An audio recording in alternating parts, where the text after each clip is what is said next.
In today's video, I'm going to teach you how to use Todoist labels. Labels are a fantastic feature in Todoist that can help you categorize your tasks, making them easier to manage and prioritize. Whether you're new to Todoist or looking to refine your productivity skills, understanding how to effectively use labels can transform your task management strategy. So let's dive into the step-by-step process of using labels in Todoist. To start, you'll need to access your Todoist account. Open your preferred web browser and navigate to Todoist's login page. Here you'll be prompted to enter your email address. Make sure it's the same email you registered with to avoid any login issues. After typing in your email, it's time to input your password. Be careful as passwords are case sensitive, and ensure you're using the correct one associated with your Todoist account. Once you've entered your email and password, click the login button. If you've entered everything correctly, you should find yourself looking at the Todoist dashboard. Now that you're logged in, let's head over to the Today view in Todoist. This view will show you all the tasks you've planned for the current day, making it a great starting point for organizing your tasks. In this view, look through your tasks and select a task you'd like to add a label to. By selecting a task, you're preparing to categorize it in a way that will make it more manageable or identifiable based on your organizational system. After selecting your task, look for the Labels option. It's usually represented by an icon or a text button. Clicking it will open up the label functionality for you. This is where the magic of categorization begins. If you already have a specific label in mind, go ahead and type it into the label name field.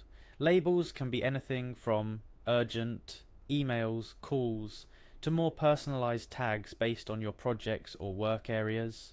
As you type, Todoist is smart enough to suggest existing labels that match your input, saving you time and ensuring consistency in your label naming conventions.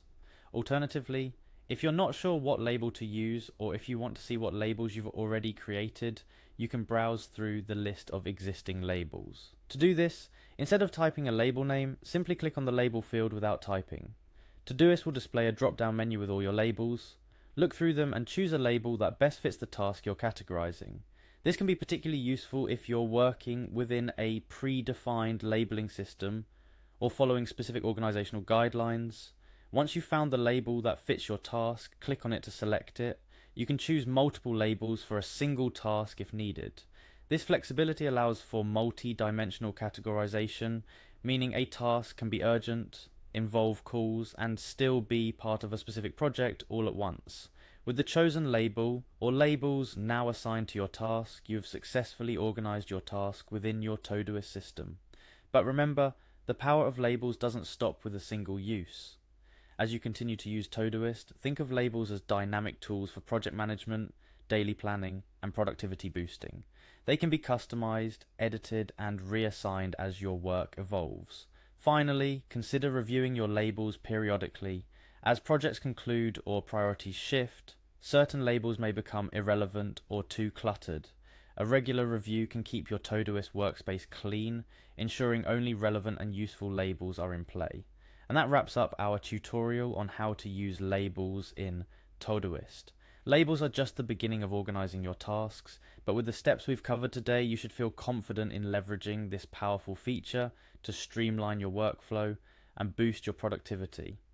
Keep exploring, customizing, and refining your use of labels to make Todoist work even better for you. Remember, the key to productivity is not just hard work but smart work, and with Todoist labels you're well on your way. Thanks for watching, and I'll see you in the next tutorial.